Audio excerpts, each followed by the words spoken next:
ये है दिल्ली दर्पण। दोस्तों नमस्कार। दिल्ली के पब्लिक स्कूल किस कदर मनमानियां कर रहे हैं, इसकी खबरें आप रोज अखबारों में, टीवी चैनलों में देख रहे होंगे कि लगातार फीस बढ़ोतरी को लेकर के हर इलाके में आपको प्रदर्शन करते हुए, धरने प्रदर्शन करते हुए बच्चे मिल जाएंगे और इस तरह की खबरें आपके आ जाएंगी। लेकिन मैं आज आपके सामने एक और बहुत ही महत्वपूर्ण बात आपके सामने लेकर आया हूं, या यूं कहें कि एक घपला लेकर के आया हूं। क्या आपने सुना है कि स्कूलों में भूत बच्चे भी होते हैं? सुनकर बड़ा आपको अजीब लगेगा, लेकिन ये बात सच है। ऐसे बच्चे जो अटेंडेंस लगाने आते हैं दूर दूर राज्यों से, हरियाणा से, पंजाब से, उत्तर प्रदेश से, मध्य प्रदेश से, रोज आते हैं और हाजिरी लगा करके चले जाते हैं। आप सोचोगे भला ये क्या बात हुई, लेकिन ऐसा ही खेल दिल्ली नहीं पूरे देश में चल रहा है और सीबीएसई अब ऐसे स्कूलों के खिलाफ कड़ी कार्रवाई कर रही है। अब तक 2 लिस्ट सीबीएसई जारी कर चुकी है, जिसमें उसने 21 स्कूलों के खिलाफ कार्रवाई की है। ये स्कूल है डमी स्कूल, यानी ऐसे स्कूल जो बच्चों की परीक्षाएं तो ले रहे हैं, लेकिन गलत तरीके से, नकली तरीके से। ऐसे बच्चे जिनका फोकस इस बात पर रहता है कि वो इंजीनियरिंग या मेडिकल की तैयारियों के लिए किसी बड़े बड़े कोचिंग सेंटरों पर जाकर के कोचिंग कर रहे हैं, लेकिन स्कूल में एडमिशन लिया हुआ होता है किसी न किसी बड़े स्कूल के अंदर, प्राइवेट स्कूल के अंदर उनका एडमिशन होता है और वो केवल परीक्षा देने के लिए ही स्कूल में आते हैं। मैं आपको नरेला की ये तस्वीरें दिखाता हूँ। ये विवेकानंद स्कूल की तस्वीरें हैं, जहां आप देखेंगे कि जो गाड़ियां हैं, कोई हरियाणा से आ रही है, कोई सोनीपत से आ रही है, कोई दिल्ली से आ रही है, कोई पंजाब से आ रही है। तो अलग अलग इलाकों के लोग, दूर दूर से लोग यहाँ पर बच्चों को परीक्षा दिलाने के लिए लाए हैं। ये वीडियो जरूर पुराना है, लेकिन उसमें अपडेट ये है कि इसी स्कूल के खिलाफ भी सीबीएसई ने कार्रवाई की है और इसकी भी मान्यता रद्द कर दी है। ऐसे दिल्ली में लगभग कई स्कूल हैं, आधा दर्जन से ज्यादा स्कूल हमारी जानकारी में है, जिनकी मान्यता सीबीएसई ने रद्द कर दी है। अब बड़ा सवाल ये होता है कि जो बच्चे वहां पर पढ़ रहे हैं, उनका क्या कसूर है? जो नॉन अटेंडिंग है वो तो गलत है, लेकिन जो रेगुलर बच्चे जो वहां पर पढ़ रहे हैं, अगर उनकी मान्यता रद्द हो गई तो उनके भविष्य का क्या होगा, उनके करियर का क्या होगा? तो सीबीएसई ने और शिक्षा विभाग ने इसका भी तोड़ निकाला है। उनके जितने भी बच्चे थे, उनको पास के स्कूलों में भेजने का निर्णय लिया गया। लेकिन क्या वो पास के स्कूल, यानी जो नजदीक में जो उनके स्कूल हैं, क्या उनमें वो भेजे जा रहे हैं? इसका मैं एक उदाहरण देकर के मैं आपको समझाता हूं। पीडी मॉडल स्कूल है नांगलोई में। वहां पे लगभग 300 बच्चों को इसी आरोप पर, इसी आधार पर स्कूल की मान्यता रद्द कर दी और वहां के 300 बच्चों को रोहिणी के हिमालय पब्लिक स्कूल में ट्रांसफर कर दिया गया। अब कैमरे पर तो ये बच्चे सामने नहीं आ रहे, खुल के नहीं आ रहे हैं, स्कूल भी इस पर कुछ बोलने से बच रहा है, लेकिन जो बच्चे हमें ऑफ द रिकॉर्ड बता रहे हैं, जो पेरेंट्स बता रहे हैं, उनके सामने एक बहुत बड़ी समस्या खड़ी हो गई है कि आखिर वो करें तो क्या करें, क्योंकि बहुत दूरी पर है वो स्कूल जहां उन बच्चों को ट्रांसफर किया गया है। अब वहां की फीस भी उनको, जो बढ़ी हुई फीस है स्कूल की, वहां फीस कम थी, यहाँ फीस ज्यादा है, वो बढ़ी हुई फीस उनको देनी पड़ेगी। ट्रांसपोर्टेशन का खर्चा उनको अलग से देना पड़ेगा और सबसे बड़ी बात, वहां से आने जाने में जो इतनी डिस्टेंस है, जो दूरी है, वो बहुत ज्यादा समय लगती है और बहुत ज्यादा थका देने वाली उन बच्चों के लिए होती है। अब ये मसला चल ही रहा है, लेकिन इस सब से अलग हट करके ये दिक्कत आ रही है कि अगर वो एडमिशन लेते हैं तो टीसी कौन सा स्कूल देगा? जो 9वीं और 11वीं के जो बच्चे हैं, उनसे मनमाने पैसे लिए जा रहे। मैं एग्जाम आपको एक स्कूल का दे रहा हूं, लेकिन कमोबेश ये सारे स्कूलों की स्थिति यही है कि डमी स्कूल वो लोग चला रहे थे। इस आधार पर सीबीएसई ने उनकी मान्यता रद्द कर दी है कि अब डमी स्कूल, आप समझिए कि सजा तो पेरेंट्स पा रहे हैं, बच्चों को मिल रही है, लेकिन क्या केवल सजा उन्हीं को मिलनी चाहिए? क्या कसूर केवल उन अभिभावकों और बच्चों का ही है? उनका कसूर इतना है कि जो उनके पेरेंट्स हैं वो उन्हें इंजीनियर, डॉक्टर्स बनाना चाहते हैं, इसके लिए वो मोटी मोटी फीस स्कूल को भी दे रहे हैं और उन कोचिंग सेंटरों को भी दे रहे हैं, और वो कोचिंग सेंटर ही इस तरह के डमी स्कूलों को चलवा रहे हैं, मोटे मोटे पैसे दे करके एडमिशन दिलवा रहे हैं। आप समझिए कि ये सारा गोरख धंधा, जो दिल्ली का बेहतरीन शिक्षा मॉडल है आम आदमी पार्टी का, उस राज में चल रहा था। अब यहाँ के जो शिक्षा क्रांति के जनक हैं मनीष सिसोदिया जी, आजकल वो पंजाब में जा रहे हैं, वहां के शिक्षा मंत्री को सलाह दे रहे हैं। सत्येंद्र जैन जो स्वास्थ्य मंत्री थे, वो आजकल पंजाब के स्वास्थ्य मंत्री को जाकर के सलाह दे रहे हैं। पूरा फोकस उनका पंजाब में है, लेकिन दिल्ली का वो कितना बेड़ा गर्क कर गए इस एजुकेशन सिस्टम का, ये तस्वीरें उसी की बानगी हैं। ये जो कार्रवाई हो रही है सीबीएसई और शिक्षा विभाग भी, और मैं ये भी बता दूं कि ऐसा नहीं कि ये कोई घपला हो रहा हो इसलिए कार्रवाई है, उससे ज्यादा इंटेंशन सीबीएसई की और शिक्षा विभाग की दोनों की इस बात पर है कि कैसे पिक एंड चूज करके वो कार्रवाई कर रहे हैं। और आरोप ये लग रहे हैं कि बहुत मोटी मोटी रकम जो स्कूल मालिकों से वसूली जा रही है और वो देने को मजबूर भी हैं। तो ये बहुत बड़ा रैकेट पूरी दिल्ली में इतने सालों से चल रहा था, और इस पर शिक्षा विभाग और सीबीएसई की आंखें बंद कैसे हैं, मेरे तो ये समझ में नहीं आया।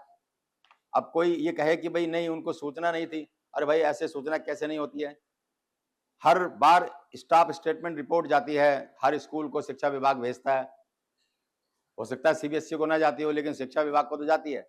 लेकिन सीबीएसई को और शिक्षा विभाग को इतना तो पता होना चाहिए, अगर एक स्कूल में, जैसे मैं एग्जांपल इसी पीडी मॉडल स्कूल की बात करूं, वहां 11वीं क्लास के अंदर अगर बच्चे केवल 32 बच्चे हैं और 280 बच्चे, 285-86 बच्चे अचानक बढ़ जाएं 10वीं में, तो भाई ऐसा कैसे हो गया? 9वीं के अंदर और उठा करके 10 गुना बच्चे बढ़ जाएं, मतलब क्या ऑडिट नहीं होता है क्या?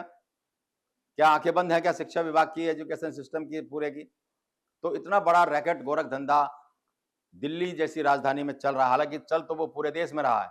इसमें जो सबसे ज्यादा इस तरह के जो ये इंडस्ट्री है, नॉन अटेंडिंग स्टूडेंट इनको बोलते हैं, यानी वो स्टूडेंट जो स्कूल के रेगुलर छात्र तो होते हैं लेकिन अटेंड नहीं करते क्लासें, स्कूल अटेंड नहीं करते, उन्हीं को नॉन अटेंडिंग स्टूडेंट बताया जाता। तो ये एक बहुत बड़ी इंडस्ट्री पूरे देश भर में बन चुकी है। जो सबसे ज्यादा ये जो हब है, इसमें दिल्ली है, जयपुर है, सीकर, कोटा, लखनऊ, इस तरह के हैं। तमाम लाखों लोग मेडिकल और इंजीनियरिंग का सपना लेकर के आते हैं और इस तरह के कम्पिटिटिव एग्जाम देने के लिए वो नॉन अटेंडिंग स्कूलों में दाखिला लेते हैं और वो तैयारी कर रहे होते हैं किसी बड़े बड़े कोचिंग इंस्टीट्यूट में। और अब जैसे फिट जी और ऐसे कई बड़ी बड़ी जो कोचिंग संस्थाएं हैं, उनके खिलाफ भी कार्रवाई चल रही है, बहुत बड़े पैमाने पर युद्ध स्तर पर चल रही है। लेकिन ये रैकेट और ये गोरख धंधा इतना बड़ा हो चुका है, इतना बड़ा हो चुका है, और इन सब पर अगर कार्रवाई हो रही है, हालांकि कार्रवाई तो हो रही है, आप समझिए कि हजारों स्कूल है पूरे देश भर में, और बहुत बड़ी मात्रा में, हजारों की तादाद में ऐसे स्कूल भी होंगे जो अपने यहाँ इस तरह का गोरख धंधा चला रहे होंगे, नॉन अटेंडिंग स्टूडेंट चला रहे होंगे। तो अगर उन सब पर कार्रवाई नहीं होती है तो ये माना जाएगा, ये क्यों ना माना जाए कि केवल आप 2 दर्जन भर स्कूलों के खिलाफ आप कार्रवाई करके, वो भी पिक एंड चूज करके, आप केवल दिखावा कर रहे हैं, जबकि ये रैकेट पूरे देश भर में फैला हुआ है। जाहिर है कि ये एक बहुत बड़ा उगाई का धंधा भी बना हुआ है, और ये रैकेट चल रहा है सरकारी अधिकारियों की मिलीभगत से, स्कूलों की मिलीभगत से, और जो तमाम बड़े बड़े कोचिंग इंस्टीट्यूट्स है उनकी मिलीभगत से चल रहा है। और ऐसा नहीं कि इसको रोका नहीं जा सकता। हर स्टूडेंट की एक अपार आईडी होती है, एक पीएन नंबर होता है, जिसको एजुकेशन नंबर बोलते हैं, परमानेंट एजुकेशन नंबर बोलते हैं। 1 मिनट में पकड़ा जा सकता है, लेकिन सिस्टम में ऐसी खामियां जानबूझ कर के रख दी जाती हैं कि कोई जब तक शिकायत ना करे तब तक ना तो शिक्षा विभाग हरकत में आता है, और न ही जो अभिभावकों को कोई डर होता है। तो ये एक बहुत बड़ा रैकेट चल रहा है। इस रैकेट के शिकार जो हो रहे हैं वो बहुत बड़ी तादाद में बच्चे हो रहे हैं। तरह तरह से उनको अब एक्सटॉर्ट किया जा रहा है, इवन टीसी देने के नाम पर भी। कुछ मामला कोर्ट में भी गया है, तो कोर्ट ने जब आदेश दिया है तो फिर ये मामला आया कि 1-2 स्कूलों को छूट मिली है कि अगर कोई बच्चा टीसी चाहे, 9th की टीसी चाहना चाहे या 11th की टीसी चाहना चाहे, तो वो चाहे पुराना स्कूल दे चाहे नया स्कूल दे। तो ये लिपापोती करके इस पे मिट्टी डालने की कोशिश तो की जा रही है, लेकिन इतने बड़े-बड़े सवाल हैं। सवाल यही है कि एजुकेशन डिपार्टमेंट की, सीबीएसई की आंखें बंद क्यों हैं? क्या वो ऑडिट नहीं करते? उनको क्यों नहीं समझ में आता कि अचानक किसी स्कूल के अंदर 9th क्लास में और 11th क्लास के अंदर बच्चे कम होते हैं, तो वो अचानक 10-10 गुणा, 15-15, 20-20 गुणा बच्चे कैसे बढ़ जाते हैं? हैं?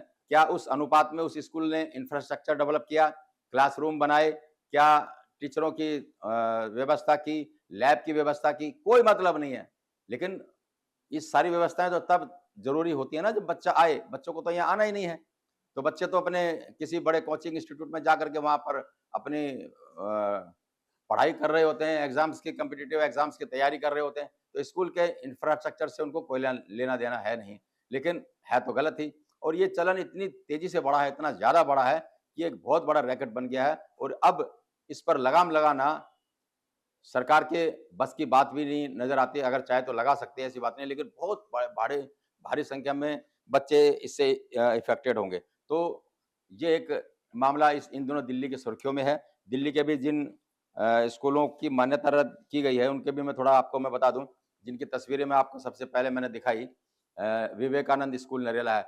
मैं तो यहाँ तक भी कह रहा हूँ कि ये दिल्ली दर्पण टीवी ने आज से लगभग 2 साल पहले ये वीडियो रिकॉर्ड किया था, जब हमें ये सूचना मिली थी कि दिल्ली में इस तरह से नॉन अटेंडिंग बच्चे पढ़ रहे हैं, नियम कानूनों को धत्ता बताकर चल रहे, तो हमने भी, लेकिन क्योंकि उस समय ना स्कूल सामने कुछ बोलने को तैयार था, ना सीबीएसई के अधिकारी कुछ इस पर बोलने को तैयार थे, तो ये फुटेज हमारे पास, हद तो ये है कि हमारे पास उन तमाम, मैं आपको वीडियो में दिखा रहा हूँ, ये वो एग्जाम्स के वो पेपर हैं बच्चों के, जो कायदे से स्कूल के रिकॉर्ड्स में होने चाहिए, लेकिन वो हमारे पास मौजूद है। क्योंकि जिस शख्स ने हमें ये सारी उपलब्ध करवाई थी, उन्होंने बताया था कि बहुत बड़े पैमाने पर इस तरह से एजुकेशन डिपार्टमेंट के लोगों से, अधिकारियों से मिल करके एक रैकेट स्कूल के लोग चला रहे हैं।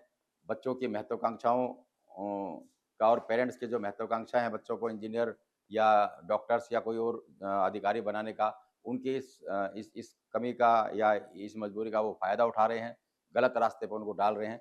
तो ये कार्रवाई अब चल तो रही है, लेकिन इस वीडियो को बनाने का पर्पस मेरा ये था कि उन बच्चों को सजा मिल रही है कि उन्हें एक स्कूल से दूसरे स्कूल में ट्रांसफर कर दिया गया, लेकिन क्या उनके लिए उस स्कूल में जाना इतना आसान है? इतनी दूरी के साथ साथ खर्चे हैं, उसके बहुत बड़े खर्चे भी हैं। जो फीस है, उस फीस में भी लगभग 2 गुना नहीं तो 1.5 गुने का फर्क है। और इसके अलावा पिक एंड चूज क्यों हो? क्या केवल इतना ही है? आप अगर ऑडिट करेंगे तो साफ पता लगेगा, दिल्ली में बहुत बड़ी संख्या में, सैकड़ों की संख्या में ऐसे स्कूल हैं जो इस तरह की नॉन अटेंडिंग कक्षाएं चला रहे हैं। और जब एजुकेशन डिपार्टमेंट के लोग, सीबीएसई के लोग जब वहाँ जाते हैं, वहाँ पता कर रहे, तो पता लगता है कि बच्चे हैं ही नहीं हैं। और कई स्कूल तो ऐसे हैं जिनको मनमाने तरीके से एक बार एफिलिएशन उनका रद्द कर दिया, फिर उनको राहत दे दी, उसके बाद राहत देने के बाद फिर वो वही काम कर रहे हैं। बुराड़ी में इस तरह के बहुत सारे स्कूल चल रहे हैं, नरेला में चल रहे हैं, रोहिणी में चल रहे हैं, आपके नांगलोई मुंडका में चल रहे हैं, लक्ष्मी नगर में चल रहे हैं। वेस्ट दिल्ली तो इस तरह के जो कोचिंग इंस्टीट्यूट हैं, वहाँ पर बहुत बड़ी संख्या में चल रहे हैं। वो लगातार ऐसे ही इसी शिक्षा व्यवस्था को प्रमोट कर रहे हैं या उसको बढ़ावा दे रहे हैं। तो एक बहुत बड़ा ये एक चुनौती है दिल्ली सरकार के लिए भी। नई सरकार जो रेखा सरकार के दिल्ली में बीजेपी की बनी है, 27 साल बाद बीजेपी का बनवास अगर वो आया है, तो वो शिक्षा पर सबसे ज़्यादा काम करने की बात वो कह रहे हैं, लेकिन वो कैसा काम कर रहे हैं, आप ये तस्वीरें देख रहे हैं कि शिक्षा विभाग पिक एंड चूज करके स्कूलों पे कार्रवाई कर रहा है। बच्चे और जो अभिभावक हैं, वो लगातार धरना प्रदर्शन कर रहे हैं स्कूलों में फीस बढ़ोतरी को लेकर के। तो इस सब से रेखा सरकार कैसे निपटती है, कैसे उन आम आदमी पार्टी की उन व्यवस्थाओं की जो शिक्षा क्रांति के जनक जो यहाँ मॉडल जो पेश कर गए, उसको वो कैसे ठीक करेंगी, ये रेखा गुप्ता के सामने एक बहुत बड़ी चुनौती होगी। और इस पर क्या अपडेट होती है, कोशिश करेंगे हम और भी जानकारी आप तक पहुंचाएं। तब तक बने रहिए हमारे साथ। धन्यवाद। लेटेस्ट खबरों के लिए सब्सक्राइब करें हमारा YouTube चैनल या फिर लॉग ऑन करें www.delhidarpantv.com। खबरों की कवरेज और विज्ञापनों के लिए संपर्क करें।